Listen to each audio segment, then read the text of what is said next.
အဲ့ဒါဆိုလို့ရှိရင်နောက်တစ်ခုကျွန်တော်ဆက်လိုက်ချင်ပါတယ်ဗျာနော်နောက်တစ်ခုကဘာလဲဆိုတော့ကျွန်တော်တို့ဒီ condition change ပေါ့ if else အဲ့ဒါလေးကကျွန်တော်တို့သုံးခဲ့ပါတယ်ဗျာအဲ့တော့ဒီမှာကျွန်တော်ကဒီတစ်ခါတော့ဖြင့် MSLIT ထဲက brain weight ကိုကျွန်တော်နည်းနည်းလေးလုပ်ပြပါမယ်သူရဲ့ data လေးတွေနော်ဒါသူရဲ့ data ရှိပဲအဲ့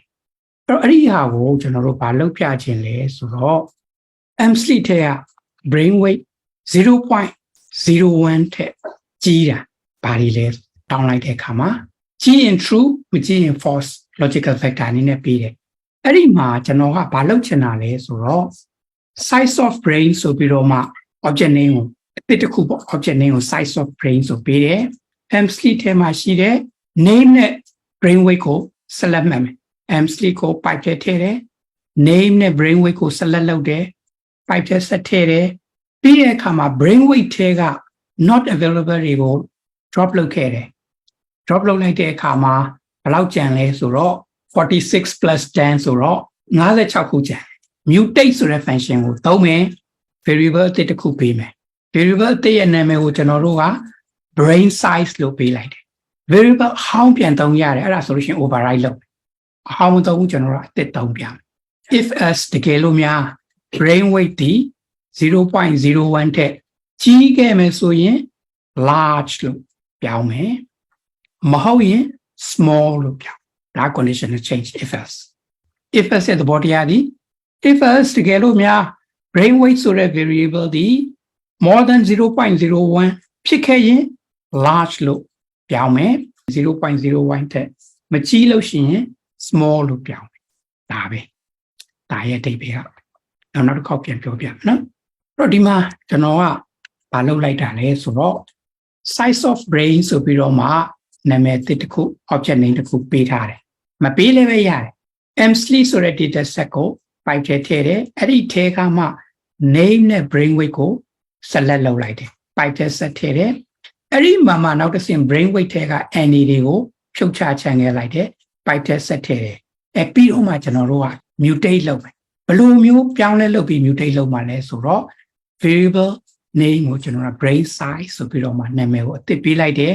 ဘယ်ပေါ်အခြေပြုမှလဲဆိုတော့သူ့ရဲ့ brain weight ဒီ 0.01 ထက်ကြီးရင် large လို့ပြောင်းမယ်မဟုတ်ရင်တနည်းအားဖြင့် 0.01 ထက်မကြီးခဲ့လို့ရှိရင် small လို့ပြောင်းမယ်ဒါကကျွန်တော်တို့ဒီ function လေးရဲ့သဘောတရားဖြစ်ပါအဲ့ဒါကိုကျွန်တော် view နဲ့ခါရဲကြည့်လိုက်ပါမယ်ကဲကြည့်လိုက်ပါဗျာငကိုက brain weight ကျွန်တော်တို့က mutate function သုံးပြီး brain size ဆိုပြီးတော့မှဖန်တီးလိုက်တယ်ဖန်တီးလိုက်တဲ့အခါမှာ brain weight ဒီ 0.01 ထက်ကြီးရင် large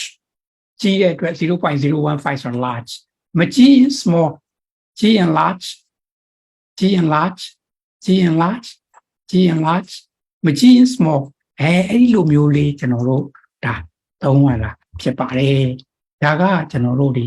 function ရဲ့သဘောတရားဖြစ်ပါမယ်ဗျာဒါလေးကကျွန်တော်တို့တော်တော်များများသုံးဖို့လိုကောင်းလိုလာမယ့်ဟာတွေပါကိုယ့်ရဲ့ data အခြေအနေပေါ်မူတည်ပြီးတော့မှကိုကောက်လာတဲ့ data အခြေအနေပေါ်မူတည်ပြီးတော့မှကျွန်တော်တို့လှည့်ပြောင်းနေလုပ်တဲ့အခါမှာဒီ function လေးတွေကသုံးတဲ့ပါတယ်နောက်တစ်ခု mutate သုံးတယ်နော်ဒါကျွန်တော်တို့ပြန်ပြီးဒီ recode လုပ်တာလေ mutate သုံးတယ်ဆိုရင် variable တစ်ခုဖန်တီးတာဖြစ်တဲ့အတွက်ဒီမှာ brain size လို့နာမည်ပေးတယ်ဘောဟာကိုသုံးမှာဖြစ်တဲ့အတွက်ဒီမှာတော့ဖြစ် brain size ပဲသုံးတာပေါ့ဗျာနော်ဒီ brain size ကိုပဲသုံးတာသူရဲ့ brain size က large နဲ့ small ဆိုပေးခဲ့ပြီ large နဲ့ small နဲ့ပေးခဲ့ပြီဖြစ်တဲ့အတွက်အဲ့ဒီ brain size ဒီ